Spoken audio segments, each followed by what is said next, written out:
Après ça, après nous les dit, nous pouvons signer FESTADO.TV. Me do benami.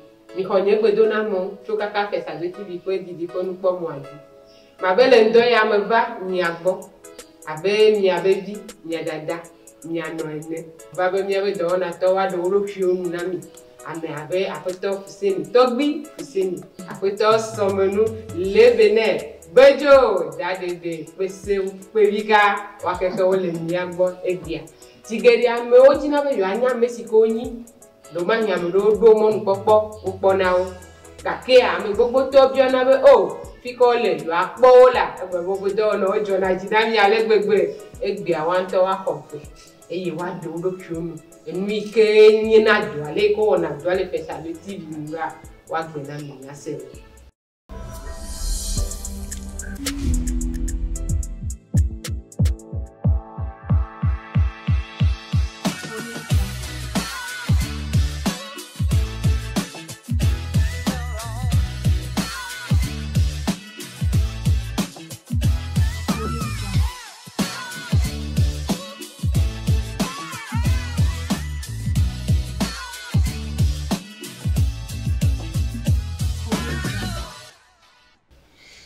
Yo, miato, miawezo. Yo. Eko, miachopoto. Ozo.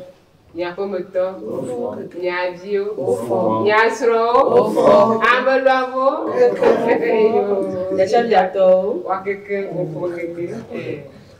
Yo, mimaga gamere mebo. Mabe apoto Somenou. Eyele alonyeji. Koke machot biane. Nento bade. Edoki munamiro. Yo. Enye oyombe ebu agbesi les soukou alors les Didio Madi voilà FESTADO.TV oyombe Somenou Somenou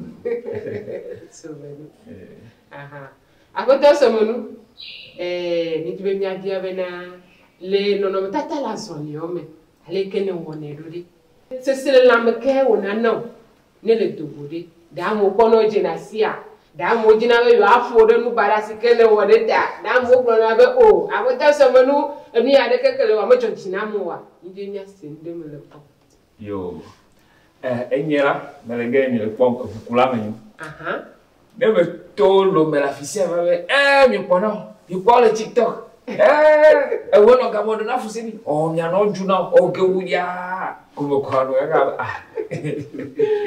FESTADO.TV ye me ba jesi mi mo wa pa la fiare ko ga me to jire de vieux me no suku mi nyabe mateba o ni mi dame un leteo o ni me nyabe mateba o aka no ga egbo wa Fousseni amega Fousseni pone de vieux me be na shi ne wa na awo do ko bereka ko e ba me ye ni le do ko bero yo avono ko akoto mi ato mi se akoto Somenou be ye be didi be vie onyi be ya odo poto bi Fousseni kakea FESTADO.TV na be gbe ya e poto bi Fousseni ya yo le wodo lo ni da pe akoto Somenou ke ma glo be le glo se ba mo do glo be e trena ga mo na to bi Fousseni le nya te ko mi anono tata la zoni me do le alo dele ve vire ke to bi Fousseni be ba mo lo amomo lo reji kuro ye nyi be to bi Fousseni choga fa haya pe na akono le Benin ye wu akoto Somenou le pomo fa nya to bi Fousseni bene me gbada fo apiamo ni jibe mi ase go me benare nu se kan ka ji le karo kan go le to le ne go nu to bi Fousseni ke le we bode ko to le ba na ni le ba ku ya ni nya ke o jiji nya go no kasi akoto bla bono ni mana mi aba no tamebu aba be me ku ya ni me ku ya e ka ya awo manabe miabe mode dandolo wazi asire no aji kwa meke kwa wa makbasi mo le fia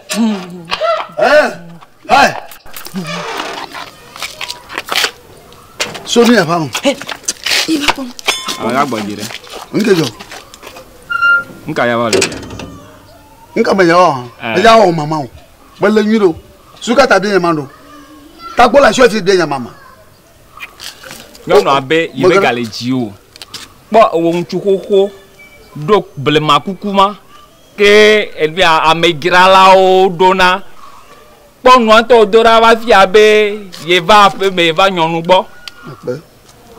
Maga, ajima. Me jesi we. Me we ya. Nko yende. Doka mo na. Makapo mo vi manya. Nka me yako. Nka me yako mo pete o. Nka ko ha. Oh. Nyam fla pone nyon. Wa aye be seda la manya. Obe be gale do o nyiro. Enye le gbe agbo. Bu pompe ne. Ha. Be gale do nyiro. Gâté non si o ne me pompe na nu ya. O po, akonyon la si we. Ya be ko ho la si we. E pa. Nka je fe ba le dia. Atendoji wo mo ya abablema tobo so shine. Mfufu na ma. Ewe be ga. Atendoji wo gamofodi jeyoya. Mfufu na ma. Atendoji wo mulakpa ya ba so hoho de ban kuma mfufu na nyene na ma. Atendoji wo tagogron ya ba kongo moto ana mfufu na nyene na ma. Atendoji na ma. Abuta Somenou. Maga bona be wore. Be ye bro nyama na to bi Fousseni ore. Que je repio ta le fille bien sûr. Yo. Bon, les antéfeux mais ye ne ma me menyo. Amere me droit mo. Bon.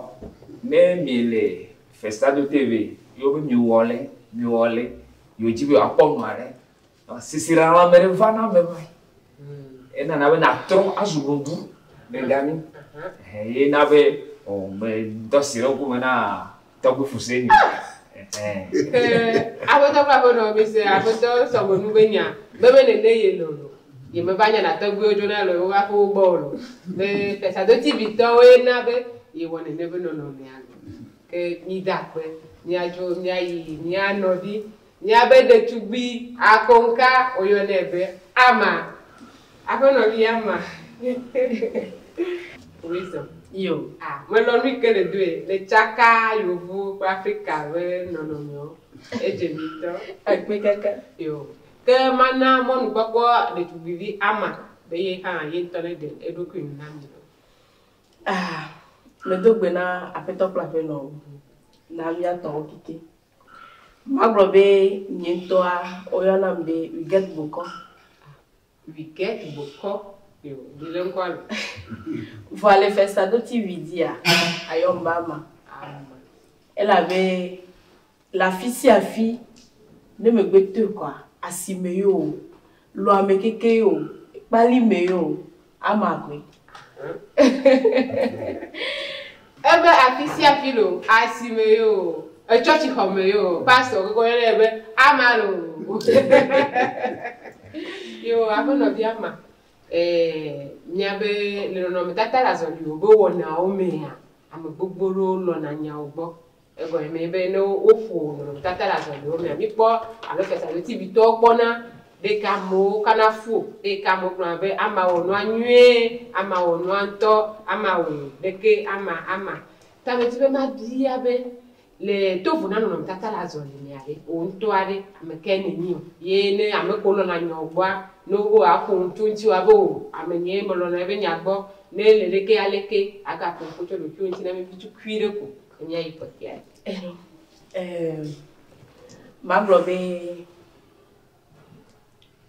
tonye to de vinye mera ne nyi be me mlanya e wara na mabe ne be me pono no mitataria enuwa nyeto mtroba woneli e drami ta meno enjinene keme ina sukua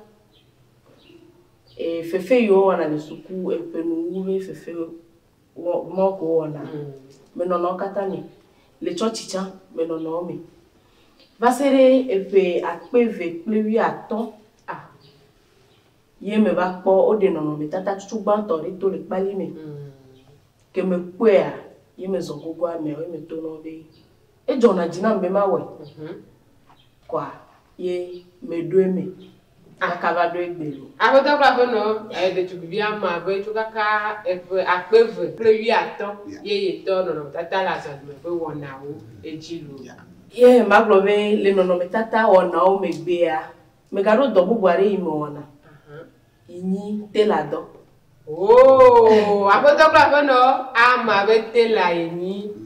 Ah, tane mi dibe ni abe ama ne to awuna mi kwa ke mi na FESTADO.TV lenya alo mi ate gogo mi kwa la no awo to na mi ale gbegbe. Ba blobe me to na devio wenu. To na nyonu to. Ka to na ntu ha to. Sho. Ah, mi ami nya ho le fia ka ke mi awe me ponyo. Egbe ba ugere wa ama beto ama basi ndo no de ko ye woni da mi acha mi gogo mi kwa ke mi ado ama ba wo lo agbono ama mi gba pona be e fanati kaba ne amedo le te foro wo yo bua ko no da ma ba ku me fia kwa afi ko ga jona ko me mi abio le ke wo we le te fanati kaba ne FESTADO.TV to ko na ka o fia no fu ado fo tuya le ko wona o do na ba no e fanati ne ne a nya nke na fanati ma globe le pe akpe ve ple bi ato me ke me do no mi tata be wana o me obe ma photo me na me ari voilà a me ma e plondo ha mi be ma gbe yi me photo me na me a me no avi fa kaka do komi pa e ma globe ga cho ye dia nenyi be ocho akpari na be ma wo yi o le be ma favia me kona ntinya abe nyento nyentinya onyi ni me jonale we get we ntilami aba yide amma we ntilami yevana na be avitia evana na mkaba oh agoto kwa kono nyame yo ke kan mi le no tata la zo lime ta ke yume te fana viwa mi do lin ko mi ato ama te fa cavallo yo agono ama mi dakwe ki fembe mi abia be le no mede no tata la zo lime ke le wo eye ni po be okure bejo mi wo pododo alo mi wo lo fokwa yoko mi cha Mupolo amesugbo menu wo probe me yoji yo bejo do arede ke yo awedo ma chomo ngokwa na modern do to never ga di asile jinani bitu ya agboji be so mi jo ni agboji we ta for dem for so mi mi ba o ka mi ga mi va mi do mi va mi agboji da city yo fa mi do complain na phone wala mo be fa mi do complain na phone wala pastor Fousseni mbere no ma mi do mi va mi agboji na ju ko amuna complain na mi ma o ye ben sia ro pata rototototo mi va o mi de kukula akwa pa ma o ye ben sia ma o ye ben sia mi ye pastor mi ma yila Fousseni pola mais il y a mon pourquoi dire oui onto oui là oh mi de kukula mi de kukula va poni oh mi de kukula magbonya ya sonya ba gire magbonya ya sonya ba gire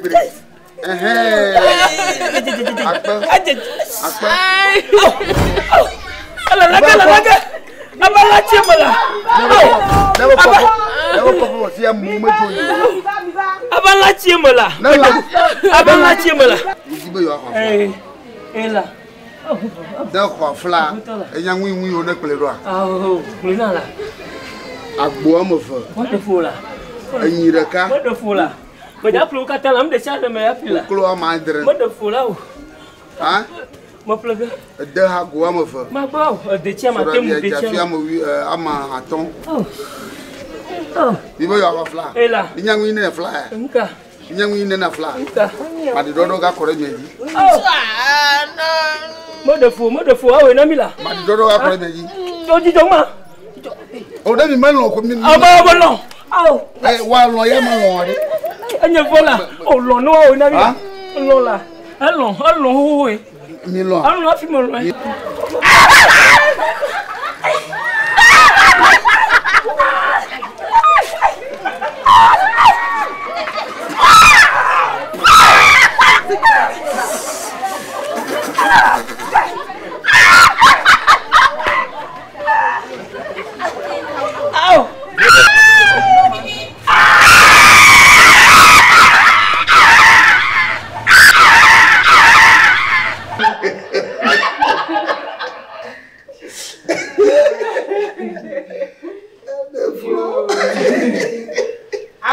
ama. We guys okay. Baka you baka tabi fa for. Oh.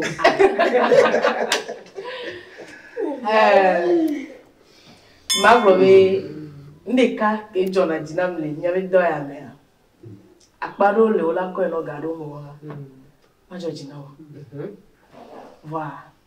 Awe. Le nyento nyetimu menyama le gege timu ni me kare dio be awe ke mie no yo ga tena be ama voilà yo le be to dinya nya kholo nu jukwa ela be amede ma de ovo aga chite aga no don play ntububu ebe mecho nuwe wa ta yeva obe mewe voga ke nyina ne yitere dinye gbe ma be me dokre nchukwa juko ova bodomi la fadore mi atakaka Fousseni ava da dokore mi adia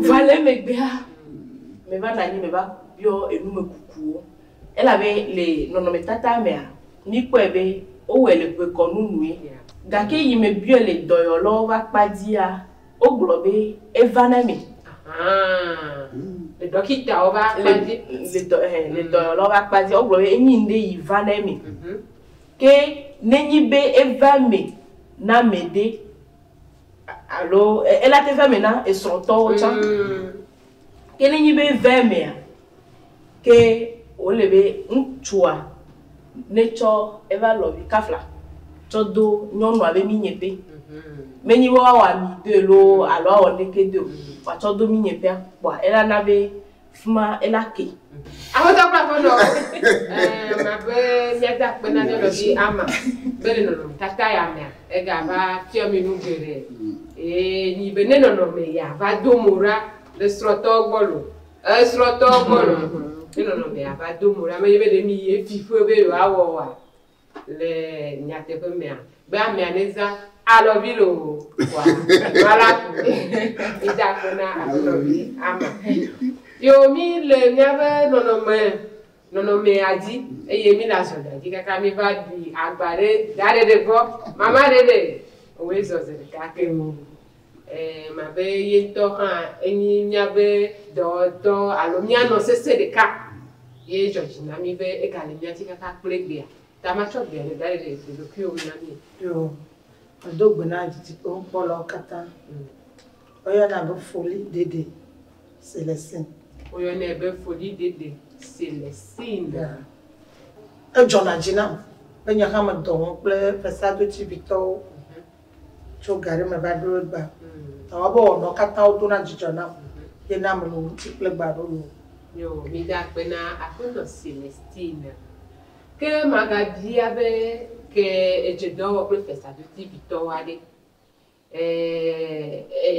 enu na me kawe tochomo enu baraka we tochomo echa ene bebere e ko be ma be mi awenya me yo ke jego mkoko ta kokoko wa afidela banani ke FESTADO.TV be no me tata le wo eye wo hanu ma ba jio nya se chafa yo akpe na be me le FESTADO.TV be plugba ni ma popo mo khunde ke le me fiama globe me le FESTADO.TV be nde glena lo alo nde wo de ka wo me popo dare rejeji a ma be mi nyabe esana nga sime ta ke garo me a nyabe no tata la zo me na be ga yina simu ta me di be ade me be menye ko fana yo ga kene la te doji jona no bola wa ye na be garo me agbe na gba organidi ye no na mi atikaka ezadona lo akpe ta me di be ma bi abe asika mele ne ameyo ke jibe yo akpo ko ya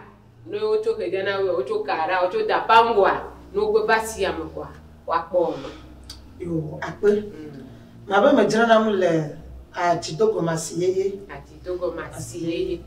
ye nye to am jira na su bebe bo mu ona abe wona bebe be no ga jira keke ya ta maga jina avovire kan ko jongle na dukunyo le Ya me want to me malo. Yeah. Agbena mama dede. Ta me se make ko jibe yo alo enyin funo. Alo ja jijino. Alo leke kwa na egbe ku juba jido go ba si yeye me ye be le ji dadede ba si sa fo kwa. Mo to la o ni pe kene jinyo mi acho ko ne be dadede. Yo dadede le no me tata la zoni be wo no me. Mi tu eche si be e wa fide to heade ke enu bolo ohun onu kankan ba lo bi o be bejo fa brona me gan to bi Fousseni be ne nyon dele ya e mi te pe na ji o to bi ma ju acho rido ko mo ga be to gbe o ye to gbe to ba gere eto ame ye ba le beji mi be mi abi be di ya ni ma ga bi anya yo matona yabe modan do lobe waji asire no aji ka fini nya kela sinya magure no amangwa O mara ma konde no dite yang nyalo menyabe ni ya pila kwa awe alo anagbe nga awe awe o ga lo mo go awo ejawe a mele pese agba no be ye hunye to na chine be ejawe na ma eto ji bo le ejawe mu ejawe a kaba mamro nya va jo wa mi re de ko kakla si me ko da sile me bi no we me pese agba no poto na be yawe na ma agba ba po won fo ka ba be nka o kabala Comment non y vide?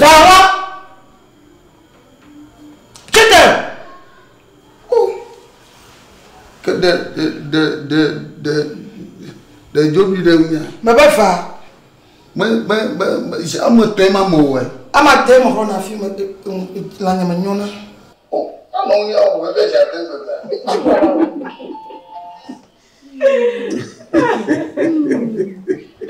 Mama dede, e ba ma de. Kenya si ke mi po be amoji be yo asego be dieji le boko no alo le Africa be nyonu onuma nyonu mete zina ntuji be ne we kaka wa ma de. E wa be nyonu onye enere ke we vore de ke sesele la me ke vanao de le kwipa be to gbejia na mere gbe gugu yi alo yeso la ho me kwa amade akorura na oma me ka je me ba to kuna papa la ko mu yo akpe o me jijo popo mondo kunye jijo popo mi akona ju ko ako ma bele mu ya ma amasubora na ba agbede no gbo pon kwa agbede kire pepe me gbo to kwa agbede o agbede ni ka ha e ba po mo rasha tanka di ba nya agbede menyi ne ma emelo no wa ape mi Africa no wa mi ma te do po mi aso wa do mi ago subo Dadede. Eka mate do ko la so lo. Kaka mate antwa mate we afi mu wa ke. Ke me lo de jibo ne ko ma do fo ne ya wa mo nya te do fo fo amade a. Ka me ne ko mi ajo ti. Oh, mi wo fere ale manwa. Ta mi ba po ne gbesi agbo. Ta mi ba po nto nya mi atu pia. O pa ga gbo nya ma. Ta mi ma tele le tu boyo ka ba po kwa ko fere kwa ko jere mo. Ne ba nya ma. Me le jo la si de le ti apa ina wa mate le po ma. Oh, le maside le ti ka be ma. Yo, di ko ko mo. Ya ba di no me tata la zo ni me nya nya ma be ko ti aje. Yo, ape na ni. Baba mi ba do to gbi. E Fousseni ji. Ko to gbi e we ga zo ke. Yo. Ta gbi mo de buku de go kru na. Yo, me dakbe nkonyi nye. Koshi Raphaël Agbelevo. Koshi Raphaël Agbelevo. Fousseni me la vie de Kolo. Nkonya ntonto ma. Aka jobo yu to ba lem do fie kwa. Ozu to bu Agbelevo Velia. Le fefema Ngo yen Fousseni. Alors abeko. Ngo vraiment comme ça na. Oui ba Fousseni là na me ko ngbegla ko mo na je ita. We sha be nyama enda. Ma global nyento ye jijima. Do ji plim. Ni o wa do ji plim. Aban mo nye wona fefe. Afivaji. Ko nya besoin de gérer ça. Le suku kata ngbe bloc mo na. O ko na gaga de litena. Kaka anyi mo poko ko malagba. I ma da ko mo ji bo bito ba. Ela nya be karete ba mui o ba ma o ma o. Mo sro do. Mo sro ma son do mesim. Mo sro ho chuchu. Mo buku ha vide. Avec mon construction, let ma bego me vie. You wanna do bobodo the company the academy. Aka ay amma menye doy que ma ko dashina mota. Maga dogo la fuma. Mo va son wala si jajirado. Mo va no na te vera ka mi tu ma ba blo. E como é que doy ma o dashina menye ma dongo kina moto. Como não é mal vivi. Filme la vivi la via. Na yi mo de kaka kazando a ni ma vuno. Na boto mo yima Fousseni akoyora na. Fousseni wala ka. Ko yi o do na ko nya ngo kuku. Film mamo wala. Di pon poto tobi Fousseni. Eye to de document we bia. Be kula do gere gakea yimte wonyo egwe be eya e chai hoba ko to bi mejibe ma bi obe ewu abe to gbi le dunu nene egwe be wo tu e to do fi an to voye ba no tata la so ya mo wonde de ko mo du na wa alo ne we voade de me ba do na ku hi ple fi asa mo to wa mi ti be mi asema no ayo mo dakpe amayo nyaba fi amanya fi no ma obiana kaka ay walam do fia amena lema anna o nyaba doy mo onai abana ye carpenter yo lo dare ho koma carpenter do no ona mo nyaba ko ye carpenter no yo na ba Joseph anu de ho koma o yo nko ba bujisia carpenter o ma ya no ga bo kwa mi de kukure mata o hoya de manani kwa mo woni mo duna kola ma ne ba do firo kwa mo vale Afrique vire. Okay, didi pe akoto prapo no to bibe ye duna kola melo daka e va de na kuku aita to bi o ga cho kenai ne mi o mi ave jijo popota ye kuelo to bi mi ma ga dijire ji o fun ame ado gbo na be leke wo FESTADO.TV to ni Togo to fo ba yo da to bi cho kaka Ghana me beneva wono no tata la zoni me amuji be lo anya be Ghana bigiji ni al Togo bigiji ni ma mo dakpe to ejo Togo no ejo Togo to ejo aplawo avouement ikeko na bloquer ko to ejo sagbado Togo be sagbado ejo mo sagbado no ejo aplawo ka nye batoma okay alors o jim de sagbado batoma le dijole yema o jim de sagbado to gbe semo kono ba poma fima mo tu ma ke mi ave garato no ko wo ne bire le nya ko yi Togo to we ka ye to wa ko mo ko ye so bi banalo ba magaji nyama azu mi be no Ghana subo tanyi suku de mushia wa Ghana mo wele kwa maisha mo buna ba Ghana to mo je suis togolais yo da we ne yedi e wo no tata la zo ni mede ke anwo kuku sibele ke kule fene nia mi pona bele no tata la zo ni bo mi du be nya ya mi te ponde ko pele to bi si ko bi ba ko bo ni du ye apono ye ple ye obe wa hola lo akabi na yo aka to bi kaka ro ko kupi ni be mi ase ko be ko re ne joa ne ko kuna ngo kaka la te kaka yo me pli gbere ka ha to bi ma bia to mi abe modern do to si be wana mi po no tata la so dia Esse até que não vai nem com uma. E tô que gamala. Tô que gabola de outro é. Pode ir. Tô que gajara ndo. Nge ma ngati mo. Tô que gabola de outro é. Fifia, porque me horo. What did you? Baba na me kana shikara. Mon wa hale fima. Mon wala fima. Yo ne gbero kwa di. Mo mo pon na dugo ko mo dugo. Mo te je fi ti no chonchon. Mo pon na dugo ko mo dugo. O popo lo ma gbo to kare ti be yo adua. Ko mo dugo. Jene ti la kan mo ya ogi. Mbere. Aga le gagbaji via. Ai le gagbaji la. Mo yi le gagbaji. Mo no ade. Mo le gagban goma.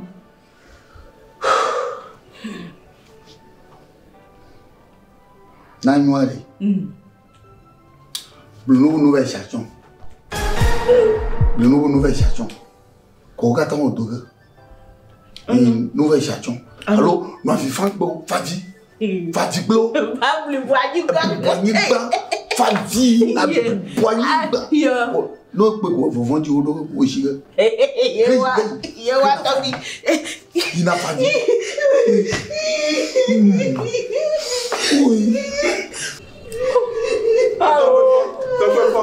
Flavia.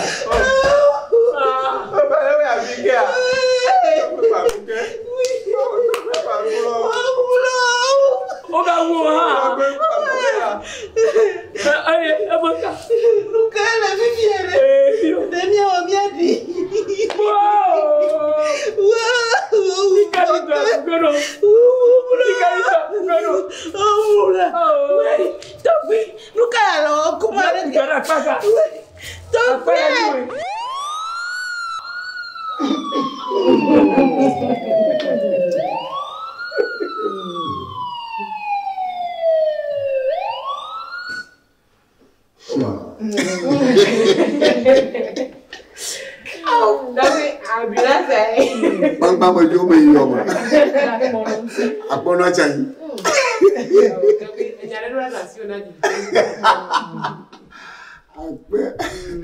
Ayo enya te bo amana no mama lo. Ya, mo te po e boyo. Amote kharada mata ukwevu.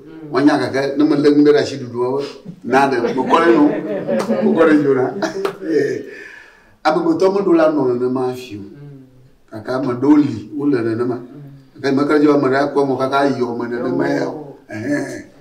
Ta nana kunya ungu kwa pama yo kona mena bale nyapono vi amagle na adola dogolo doku ma gere mu yo kono ama le problème no ba be nye fe fitovia ale fe fi wona ne kata mi adola doku ma gere mama awo ma pepe nya be vi to ngbegbulu mo ko jo ajire nya sinima da e ke ngbegbulu am ele no na pepe ai vi vira no ntole sinima kakama ina ni mama leo amagoto ko mo na mbla ina nto akama afia mo wa mo kona mama besusu na mo wo ya amara na pe na pe mi va jora jinya le muwa wanya poda mu no anya bane wo ma ma jogere jema na mama leo da pena to bi Fousseni de be ngoro de awonu ta ma kare ji be egbe ya nya to mi poto bi alo nya to mi se to bi be nu menya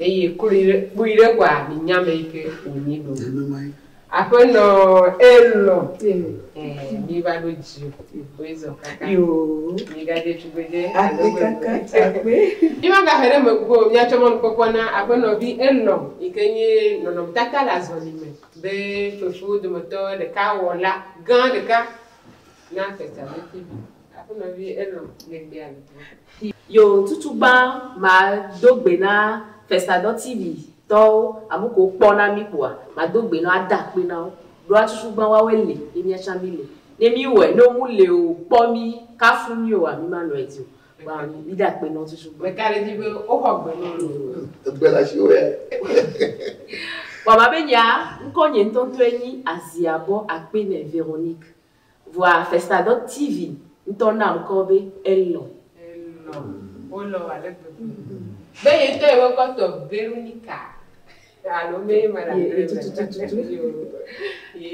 Yo. Mabe nya muni ega di polagban. Kengwe ngbaona afomenana benu.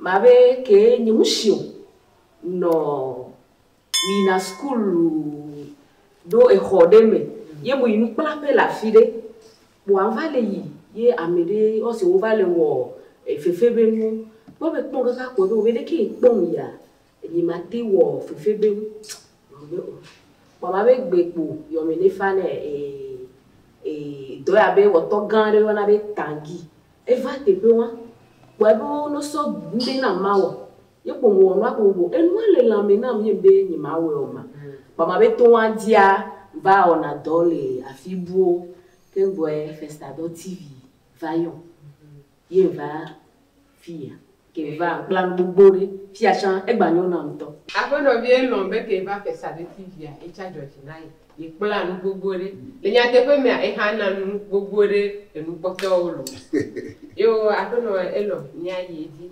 le no me tata la asoli me be wono me e glofia be gaji pola yeni de kameli no kun e wona no me tata la asoli e ye ga ina dom alo garo me ne le dome ade no yo wa de me dona tu kada fre e doctor ko ti o wa ya se fi mata me tu kri babe no me tata la asoli me alo e doro le enina nana me alo nyina ndeke jona dina me kaka olabe ya savonde ya sova wode boy na be na fosasa rova no na dome voy jona dina be FESTADO.TV tocha ukpone me gba wona na do po be ndebe ni ele jodina kwa unana mo popo be no gba icha agbaba yo gbolo e ga gbo cha be wona no me la gume onto ate kon video iwon mi ona avume nana mo enyi do pede Podemu odibe ya dojijo na inore ya dojijo na mede ke won na ye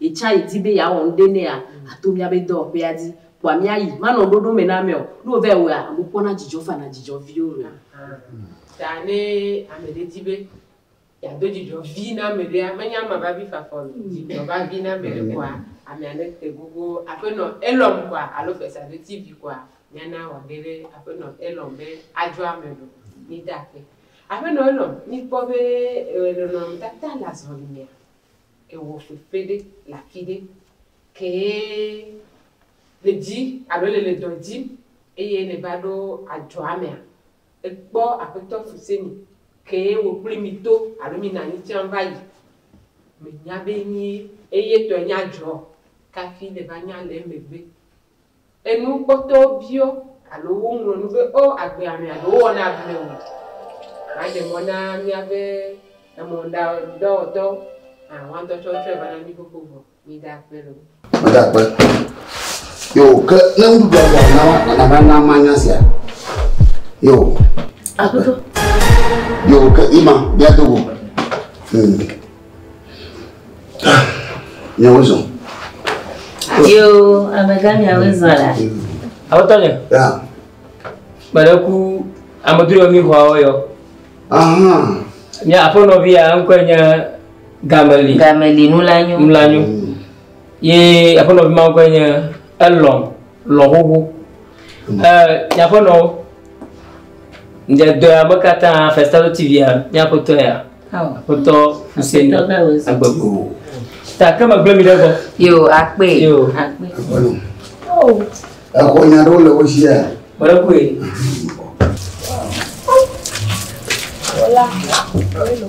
Yo eso. Nyawozo. Fousseni. Kwa nini? Odi oku wa me lo yenya. Fousseni. O le ti ka ba le wusi le pa ya me o be FESTADO be pa o ko na me. O e si o ba le flower. Mo la bi o. O ya. Nuke jo le ju amo be to ane le nuke jo wa me lo nyenya ya mi je si mi alono ya do ko be ya ba le wusi flower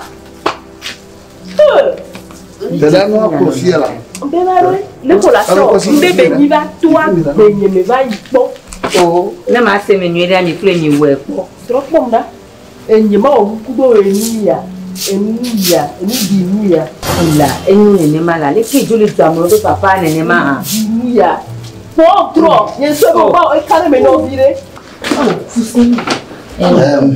Oh my. Elom. Oh, Fousseni. Elom. E kwa gbe ya me a. Ga megali enu la nyo. Oh, e to nya pe be chon ko ya na. No yi o my. Les filles. Alors no yi la. E do ya mi jikaka pe ne ya. Po, Na no le ma do plan ni ore. Muna na onye no na mashi. Kakana ma ucho shi ji dadia. Maka onu ba ewovo. Na ba do fi de na boashi nwa amenanya ajezege. Ma do po nu na malanti ma. Ma do to le trauma. Ah, no lielo. Si que mo No, mo to bina binire kireko. Si que mo so di. Ko mi je nya se nya de mo lo. Ne wo to gbe ba no tata la so bi o pon le kiare. Ni ne ba me nya. De do na no ra me ga ko gbo ne nya. Alo de di na bo am de ko primi we chan va ya. Ko de ko lo bo pa ko gbe na ni nya se. Yo, akpe kaka. Babe nyentoa nyemi nene bamu. Ah, amese me be. Yeke npo nono me ambe oh. Chuchu gba wa gbe toa. Orulanya be agbe amea agama gbale. Etrona ni egbe ko le po me le baba mea. Baba me ko wida no da o. Omnya ki ma won ri ba gbe nti o. Po ama be nyi kwa me le ki mi we. Vale nous ma popo ma zukaka ifie ya ba dozo ya ye va nya mega e ma bele ke togbe gble fia zikpa me jo ba khozona ye te vale no azikpe ya mo voi ende beni o le we ma be no me tata de pepe ya kwa o le we bo so kholo no ame ne nu kholo me mu le mo wa o ba ko nwa nkoko atike beni ma be ya npakpala le menyi be nya be ya me aka me bale ye iba kwa ne Fousseni gbani togbe Fousseni gbani hanye tita munya be madundu we bonne ne yo akwena bi elo afoto kula fono ma ve mi do alote na yaba me pepe awo mi ma lori zidida soyo ko me kare ti be amesia me kuru ya ekpo e ba me lo bi ya ekwe eye wo se nde gome chegbo kakene deli mi dibe yo abiawo ye do ma hinya nye me degbo wa mi ngre dari na mi ne mi gbekene ho a mi aga ba do zidi eye mi abiawo na mi be bi ntoro bye ciao